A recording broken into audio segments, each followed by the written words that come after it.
The British government has admitted issuing licenses that would have allowed the sale to Syria of chemicals that could be used to make nerve gas. London gave the permission last January when Syria was already ravaged by civil war.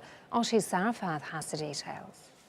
Business Secretary Vince Cable's certainly going to be facing some tough questions over these revelations that the British government had granted export licenses to an as yet unnamed British company. Now, this was for substances to be sent to Syria, and it was for two so-called dual-use substances, and that was potassium fluoride and sodium fluoride, and both those agents can be used as precursor chemicals in the manufacture of nerve gas. Now, those export licenses granted by the Department for Business, Innovation and Skills, it's reported in January the 17th and 18th, and that license valid for 6 months in 2012, as you mentioned, when the civil war in Syria was already raging, and so huge concerns over the fact that those export licenses were ever granted in the first place, and some big questions remaining. Now, the department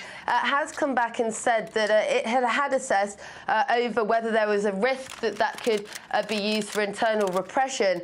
They said that they felt the export license was correctly granted, and that also they'd accepted assurances from the exporting company that these chemicals could be used for the manufacture of window frames in industrial processes. But as we said, those chemicals can also be used as precursor chemicals in the creation of the types of nerve agents that we've seen the British government accusing the Syrian government of having used on its own people. There's huge concern anyway about the suspected chemical weapons stockpiles in the country. I think we've got a map of some of the suspected sites there. Of course, huge concern about what the Syrian government could potentially be doing with those chemical weapons, but of course also that some of those sites where it's thought there are chemical weapons stockpiles could fall into the wrong hands as the situation gets ever more complex on the ground in that country. But it's thought here today there are going to be questions tabled in Parliament to